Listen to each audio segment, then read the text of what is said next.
எல்லோருக்கும் வணக்கம் ஃப்ரெண்ட்ஸ். இது TO234 சேனல். நான் உங்கள் சக்தி. இன்னைக்கு இந்த வீடியோவில் நம்ம என்ன பார்க்க போகிறோன்னா, நான் வந்து செகண்ட் ஹேண்டில் வந்து ஒரு ஸ்கூட்டி எடுத்தேன். அந்த ஸ்கூட்டி எடுத்து இப்போதைக்கு 2 வருஷம் ஆச்சு. இந்த 2 வருஷத்தில் வந்து பார்த்தோம் அப்படின்னா, இந்த செகண்ட் ஹேண்ட் பைக் எனக்கு எந்த விதத்தில் உதவியாக இருந்துச்சு அப்படிங்கிறத பற்றி நான் உங்களுக்கு வந்து இந்த வீடியோவில் வந்து சொல்ல போகிறேன். ஸோ நிறைய பேர் வந்து பார்த்தீங்க அப்படின்னா, செகண்ட் ஹேண்டில் பைக் எடுக்கலாம் அப்படின்ட்டு யோசிச்சுட்டு இருப்பீங்க. அதாவது புதுசாக ஒரு வண்டி எடுக்கிறதுக்கு நம்ம இப்போ செகண்ட் ஹேண்டில் ஒரு பைக் எடுத்துட்டோம் அப்படின்னா, நமக்கு அந்த பைக் வந்து கொஞ்சம் லோ பட்ஜெட்லேயும் கிடைக்கும், சீக்கிரமாகவும் நம்ம கடனை கட்டிடலாம். அதுக்கப்புறம் வந்து பார்த்தோம் அப்படின்னா, நமக்கு பைக் சொந்தமாயிரும், ரொம்ப நாளைக்கு வச்சு ஓட்டலாம் அப்படின்ட்டு நிறைய பேர் வந்து நினச்சிக்கிட்டு இருப்பீங்க. அவங்களுக்கெல்லாம் இந்த வீடியோ வந்து ரொம்பவே யூஸ்ஃபுல்லான வீடியோவாக இருக்கும். இந்த வீடியோவை நீங்கள் முழுசாக பார்த்துட்டு, நம்ம ஒப்பீனியன் எல்லாம் முழுசாக கேட்டுட்டு, அதுக்கப்புறமா நீங்கள் தாராளமாக வந்து செகண்ட் ஹேண்டில் நீங்கள் எந்த பைக் வேணால் வாங்கிக்கலாம். ஆனால் வந்து நான் வந்து இந்த வீடியோவில் என்ன சொல்ல போகிறேன் அப்படிங்கிறத நீங்கள் முழுசாக கேட்காம நீங்கள் ஒரு பைக் எடுத்துட்டீங்க அப்படின்னா, உங்களுக்கு வந்து அதில் பெரிய நஷ்டம் கூட ஏற்படலாம். அதனால் வந்து முழுசாக அந்த வீடியோவை பாருங்கள். இப்போ வந்து பார்த்தோம் அப்படின்னா, நான் வந்து செகண்ட் ஹேண்டில் வந்து ஒரு பைக் வாங்கணும்னு நினச்சிக்கிட்டு இருந்தேன். எதுக்காகன்னா, என்கிட்ட வந்து ஆல்ரெடி இக்னைட்டர் பைக் ஒன்று இருக்குது. இருந்தாலும் வந்து என்னோடய ஒய்ஃப்க்கு வந்து கிஃப்ட் பண்ணலாம் அப்படின்னு நினச்சிட்டு, என்கிட்ட வந்து ஒரு சின்ன பேமெண்ட் இருந்துச்சு. அதாவது வந்து ஆக்சுவலாக சொல்லணும்னா, என்கிட்ட ஒரு ரூ. 10,000 பணம் வச்சுருந்தேன். அந்த ரூ. 10,000 பணத்தை கொண்டுட்டு ஒரு 30,000 ப்ளஸ் 40,000த்துக்குள்ளே வந்து ஒரு நல்ல பைக் ஒன்று வாங்கிக்கலாம். அதாவது செகண்ட் ஹேண்டில் பைக் வாங்கிக்கலாம் அப்படின்ட்டு வந்து நான் தேடி போனேன். அப்போ வந்து நான் ஏற்கனவே வந்து எனக்கு ஒரு ஃபைனான்ஸ் வந்து தெரிஞ்ச பழக்கப்பட்டவங்க இருந்தாங்க. அவங்க மூலமாக வந்து நான் வந்து பார்த்தோம் அப்படின்னா, ஒரு பைக்கை வந்து பார்க்குறேன். ஸோ பார்த்துட்டு பார்த்தோம் அப்படின்னா, அவங்க ஒரு பைக் வந்து காட்டியிருந்தாங்க யமஹாவில். ஸோ அந்த பைக் வந்து நான் பார்த்த உடனே எனக்கு அது கம்ஃபர்டபுளாக இல்லை. அதனால் வந்து இப்போ நம்ம இந்த வீடியோவில் பார்த்துட்ருக்கிற இந்த பைக், அதாவது வந்து ஸ்கூட்டி ப்ளஸர். இந்த வண்டி பார்த்தோம் அப்படின்னா ரூ. 25,000 சொல்லியிருந்தாங்க. பார்க்க கொஞ்சம் நல்லா மேலெல்லாம் பார்த்தோம் அப்படின்னா ஒரு ஷைனிங்காக பார்த்தா கொஞ்சம் பழசாகவே இருந்தாலும் புதுசு மாதிரி முன்னாடி வந்து அந்த கன்சல்ட்டிங்லாம் நிறுத்தி வச்சுருந்தாங்க. எனக்கு பார்த்ததுமே ஓகே, ரூ. 25,000 தானா, அப்போ நம்ம இதை வாங்கிக்கலாமே அப்படின்ட்டு இந்த வண்டியை சூஸ் பண்ணிவிட்டு அதுக்கப்புறம் பார்த்தீங்கன்னா வண்டியும் வாங்கிறதுக்கு உண்டான எல்லா ஸ்டெப்பும் எடுத்தாச்சு. ஒரு ரூ. 10,000 பணத்தை கட்டிட்டு இந்த வண்டியை வாங்கிட்டேன். இந்த வண்டியை வாங்கினா கொஞ்ச நாள்லயே இன்ஜினும் சைலன்சரும் ஹீட் ஆக ஆரம்பிக்குது. மற்ற வண்டியை கம்பேர் பண்ணும்போது நம்ம வண்டியில் ஓவர் ஹீட்டாக இருந்துச்சு. அதனால் கொண்டு போய் கன்சல்ட்டிங்கில் காட்டினேன். அவங்க இருந்துட்டு ஒரு ஒர்க் ஷாப்பில் கொண்டு போய் விட சொன்னாங்க. நானும் அதே போல கொண்டு போய் விட்டேன். அவங்க செக் பண்ணி பார்த்துட்டு, நீங்கள் வண்டியை வாங்கினீங்கல்ல, இந்த வண்டிக்குள்ளே வந்து பார்த்தோம் அப்படின்னா ஏற்கனவே வந்து 1 லிட்டர் ஆயில் தான் ஊற்றணும். ஆனால் அவங்க வந்து என்ன பண்ணியிருக்காங்கன்னா 2 லிட்டர் ஆயில் ஊற்றி வச்சுருக்காங்க. ஸோ அதனால தான் இவ்வளோ ஹீட்டாக இருக்குது அப்படின்னு சொல்லிட்டு அவங்க என்கிட்ட சொல்கிறாங்க. ஸோ ஆக்சுவலாக வந்து நான் வந்து ஆயில் சேஞ்ச் பண்ணல. அந்த கடையிலேருந்து வாங்கிட்டு வரும்போது அவங்களே 2 லிட்டர் ஆயில் ஊற்றி வச்சுருந்துருக்காங்க.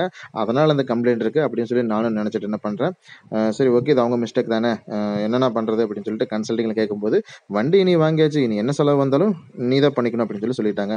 அப்புறம் என்ன பண்ண முடியும், ரூ. 500 பில்லை போட்டாங்க. அதுக்கப்புறம் அந்த ரூ. 500 பணத்தை கட்டினேன். ஸோ அதோட முடிஞ்சுதான்னு சொல்லி விட்டுறாதீங்க. இன்னும் நிறைய சொல்கிறேன்.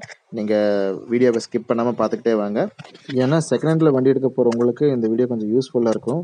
ஸோ அதுக்கப்புறம் வந்து பார்த்தோம் அப்படின்னா, சின்ன லெவலில் ஆயில் லீக்கேஜ் ஆரம்பிக்குது. ஸோ அதை ரெடி பண்ணுறதுக்கு ஒர்க் ஷாப்பில் கொடுத்தேன். ஒரு ரூ. 200 செலவாச்சு. கொஞ்ச நாள் கழிச்சு பேக் டயர் வந்து டியூப்லெஸ் டயர் தான். ஸோ அந்த டயரில் வந்து பார்த்தோம் அப்படின்னா ஒரு பேட்ச் ஒர்க் பண்ணி வச்சுருந்துருக்காங்க. ஸோ அந்த பேட்ச் ஒர்க்கை சரி பண்ணுறதுக்கு எனக்கு ஒரு ரூ. 500 காஸ்ட் ஆச்சு. ஆக்சுவலாக அது வந்து பஞ்சர் தான். மறுபடியும் கொஞ்ச நாள் கழிச்சு ஃப்ரண்ட் டயரில் ப்ராப்ளம் வருது. ஃப்ரண்ட் டயரில் வந்து டியூப்லெஸ் கிடையாது, டியூப் தான். அந்த டியூப்லேயும் ஒரு சின்ன கம்ப்ளைண்ட் வந்துருச்சு. ஸோ அதனால் வந்து வால்வு வந்து மாற்ற வேண்டியதாக போச்சு, ஏர் பிடிக்கிற வால்வு. ஸோ அதை சேஞ்ச் பண்ணுறதுக்கு ரூ. 300 செலவாச்சு. ஸோ ரூ. 300 செலவு ஆகாது தான். ஆனால் வந்து நான் ரூ. 300 செலவு பண்ணி வாங்க வேண்டிய கட்டாயத்தில் அன்றைக்கி இருந்தேன். ஸோ அதனால் வந்து அந்த அன்றைக்கி ரூ. 300 செலவாச்சு. மறுபடியும் கொஞ்ச நாள் கழித்து பேக் டயரில் மறுபடியும் அந்த பேட்ச் ஒர்க் வந்து போக ஆரம்பிக்குது. நான் என்ன பண்ணுறதுன்னு தெரியாமல் மறுபடியும் ஒரு வேறு டயர் வாங்கி போட்டுடலாமான்னு சொல்லிட்டு ஒரு கடையில் போய் கேட்டேன். அவங்க வந்து பார்த்துட்டோன்னா டயர் வந்து செகண்ட் ஹேண்டில் இருக்குதுங்க, அதை மாட்டி விட்டோமா நல்லாயிருக்குன்னு சொல்லி கொடுத்தாங்க. சரின்னு சொல்லிட்டு அதையும் வாங்கி அந்த டயரையும் போட்டு கொஞ்ச நாள் ஓட்டிகிட்டு இருந்தேன்.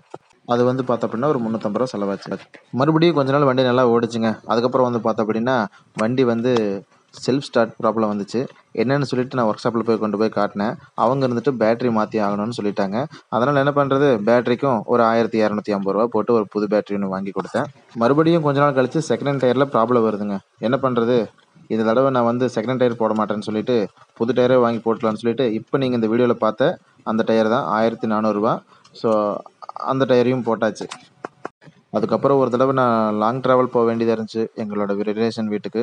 ஸோ அங்க போயிட்டு ரிட்டர்ன் வர்ற வழியில திடீர்னு இன்ஜின் சீசி ஆயி வண்டி நின்னு போச்சு. அதுக்கப்புறம் அந்த வண்டிய வந்து செலவு பண்றதுக்கு ரூ. 6,500 இந்த வண்டிக்கு வந்து செலவாச்சு.